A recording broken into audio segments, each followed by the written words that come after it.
Welcome to another episode of medicinalmoves.com. We are back at it again, and this week we've got a few things to talk about. If you've never heard of a ghost poop, you'll learn about it today. We're going to talk about muscle growth, and we're going to talk about GLP1's. This has been an incredible period for us. It's been a huge spurt of growth, and I just want to express gratitude. I'm incredibly thankful. I'm grateful, and I want to talk about health because nothing is more important in life than health. And unfortunately, for too many of us, we don't notice it until it's gone. I know for me, I have been in a war for the last couple of years, fighting to get my health back, fighting to regain muscle that was lost and to heal. Let's talk about ghost poops. If you are unfamiliar,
5 steps. You're going to hit the fiber sweet spot gradually, aiming for 25 to 35 grams of daily dietary fiber from a mix of whole grains, vegetables, fruits, legumes, and seeds. Chia seeds, ground flax seeds. Fiber acts as a binder that holds stool together into a cohesive form. Increase fiber intake gradually over a few weeks. A sudden spike in fiber without enough fluid can lead to gas, bloating, and severe constipation. It can be incredibly uncomfortable. If you're trying to do things to hit that fiber sweet spot that include chia seeds, try grinding the chia seeds. That way you don't need water and you get all the benefits. Hydrate consistently is the second tip because fiber needs fluid to work effectively. Drinking at least 8 to 10 cups of water daily ensures the fiber absorbs enough moisture to keep stool soft and lubricated as it passes through the intestine. Elevate your knees, optimize your bathroom posture. The squatty potty is really a revolutionary product. I have had one in the past gifted to me. I think I've had more than one actually. They work. It's just they're a little embarrassing. I don't like people to know that I have one, but they're so efficient. So get in the habit of elevating your knees. It makes dropping that deuce that much easier. Ditch your smartphone while sitting. Prolonged sitting on the toilet, especially when distracted by scrolling social media or reading, disrupts your body's natural peristaltic signals and puts unnecessary pressure on pelvic veins, increasing the risk of hemorrhoids. Limit bathroom visits to 5 to 10 minutes maximum. Don't spend all day on the throne. I get my best ideas on the toilet. I would probably do one of these episodes from the toilet, but it's not good. Keep moving. Number 5, physical activity stimulates paracelsus, the wave-like muscle contraction that move waste through your digestive tract. Simple daily habits like taking a 15-minute walk after meals or staying moderately active throughout the day keep your gut moving regularly. I take a walk after the last meal of the day. Today, I just had a couple bites of chicken and I did some calisthenics and I had action. You might want to go get some medical guidance when you have variation in stool consistency. It's completely normal, but go to a doctor if you have blood in your stool, bleeding after wiping, unexplained weight loss or chronic fatigue, severe abdominal pain, persistent bloating, even dramatic unexplained changes in bowel habits lasting longer than 2 to 3 weeks. Focusing on hydration, fiber, proper posture, and regular movement, you're going to have an incredibly healthy microbiome. I just wanted to share that one because it's gold. Having healthy stool is entirely everything.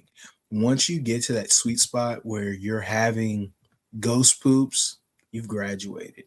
You've absolutely hit the trifecta. Let's talk about muscle. Why muscle grows after exercise or not during it. Growth happens during recovery, not during the workout. As you can see on the left, we've got muscles at exercise. We've got them before the workout. We've got them after.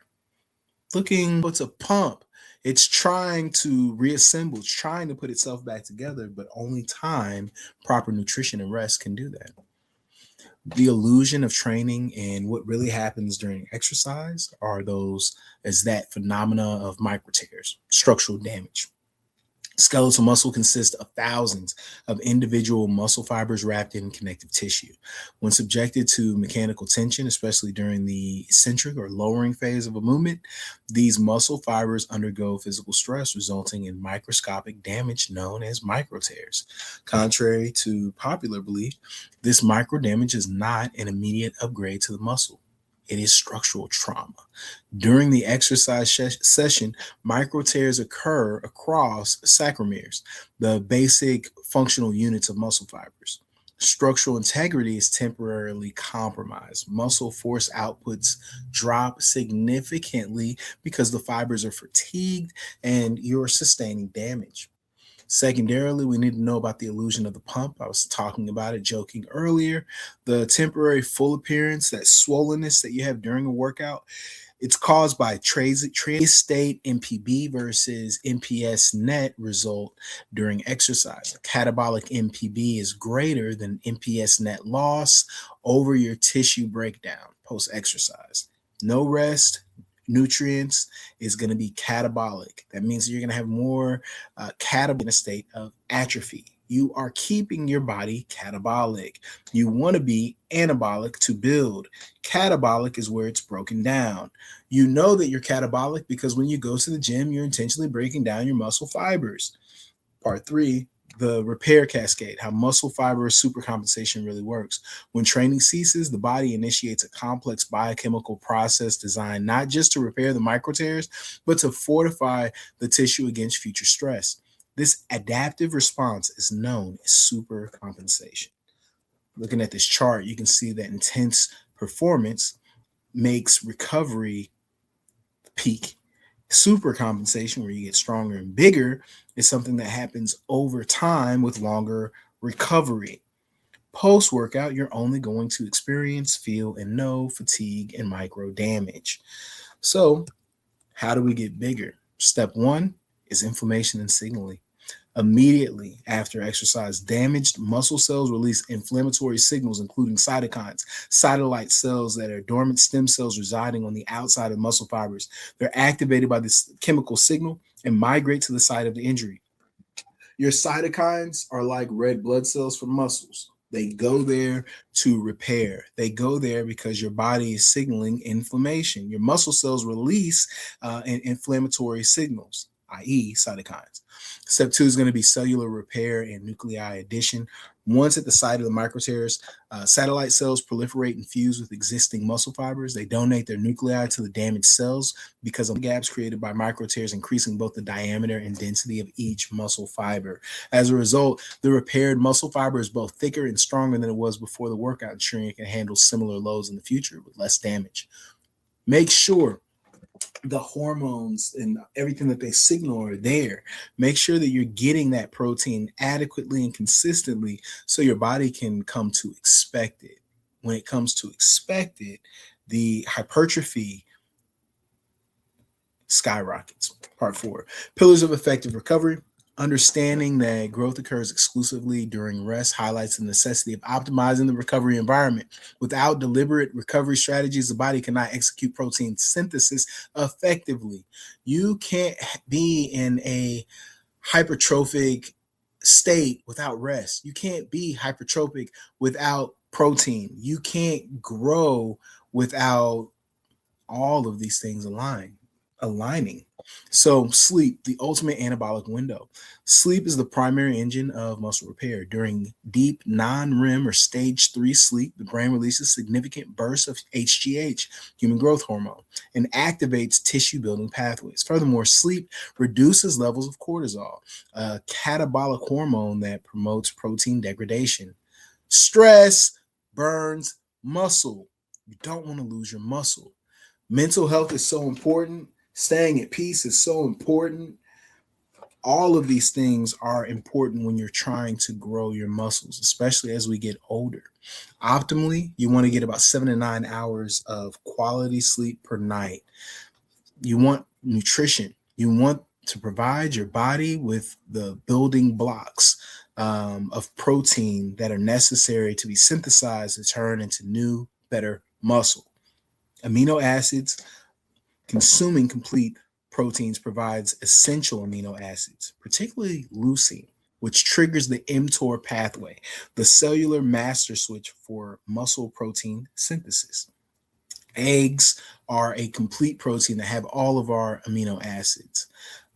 Carbohydrates refuel depleted muscle glycogen stores, reducing cortisol levels and creating an energy surplus environment required for cellular construction.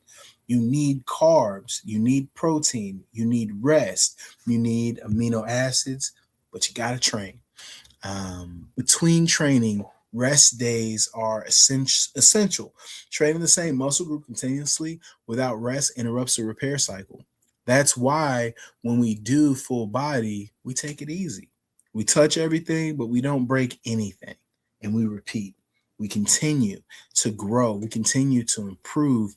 We continue to rest. I want you to walk intestines that play a crucial role in regulating blood sugar. GLP-1 is released in response to food intake, specifically in response to the presence of nutrients in the intestines. One of the main functions of GLP-1 is to stimulate the release of insulin from the pancreas in a glucose-dependent manner. This means that GLP-1 helps to regulate blood sugar levels by promoting the uptake of glucose from the blood into the cells where it can be used for energy or stored for later use. GLP-1 also helps to inhibit the release of glucagon, another hormone that raises blood sugar levels. Additionally, GLP-1 has been shown to slow down gastric emptying, reduce appetite, and promote a feeling of fullness, which can be beneficial for weight management.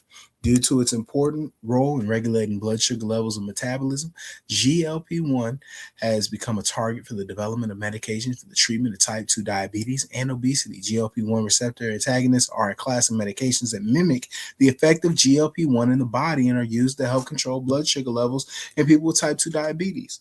GLP-1, or glucagon-like peptide 1, is a hormone produced in the intestine that plays a critical role in blood sugar levels by stimulating insulin secretion in response to meals. GLP-1 also helps to inhibit glucagon secretion, slow down gastric emptying, and promote feelings of fullness, which collectively contribute to better blood sugar control. It's all about blood sugar control. Ozempic is a brand name for a semaglutide, a medication that belongs to a class of drugs known as GLP-1 receptor agonist. Ozempic works by mimicking the effects of GLP-1 in the body. When Ozempic is injected, it activates the GLP-1 receptors, leading to increased insulin secretion, decreased glucagon secretion, slowed gastric emptying, and ultimately improved blood sugar control in people with type 2 diabetes. Additionally, Ozempic may also promote weight loss due to its effect on appetite regulation and stomach emptying. GLP-1 receptors are important for regulating blood sugar levels and appetite. I've researched natural ways to potentially activate GLP-1 receptors. Obviously, number one is diet. Certain foods can stimulate the release of GLP-1s. Foods high in fiber, fruits, vegetables, whole grains, legumes, they all stimulate the release of GLP-1. Exercise. Regular physical activity has been shown to increase GLP-1 levels. Both aerobic and resistance training are beneficial. Intermittent fasting. Research suggests that intermittent fasting may increase GLP-1 levels. Fasting for certain periods of time may help regulate blood sugar levels and potentially activate GLP-1 receptors. Stress management. Chronic stress can negatively impact GLP-1 levels. Practicing stress-reducing activities such as meditation, yoga, or deep breathing exercises may help improve GLP-1 function.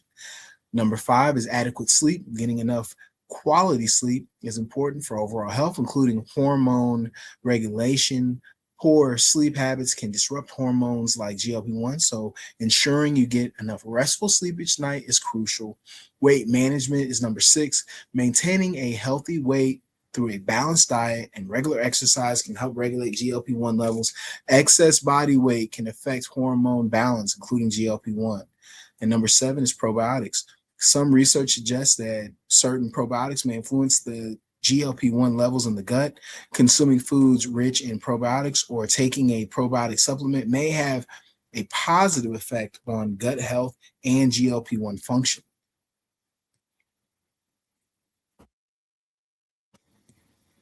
All of these things working together, working in concert, are the keys to health. In 2026, there are so many different ways that we can meet our health needs. There's so many ways that we can grow as healthy people. There's so many ways that we can manipulate those hormones that are within us, but we will never, ever, ever be able to escape our biology. Understand that you are a man and not a machine. As long as you are feeding the machine with clean ingredients, you're consistently training, growth, weight loss, or whatever you're trying to do with this wonderful machine is allowed to take off the ground. Please visit medicinalmoves.com, read the blog, subscribe to this vlog, and listen to podcast episodes. This has been a great summer for me. It's been a blessing. I've really been able to grow in so many new ways. I've been able to make a few new connections, and I'm really looking forward to what's next for us. Please continue to support the show and look for me next week, same time, 9 p.m. Let's go! Today is the day you take control of your life. Stand up. Check out medicinalmoves.com right now. That's it. Let's get moving.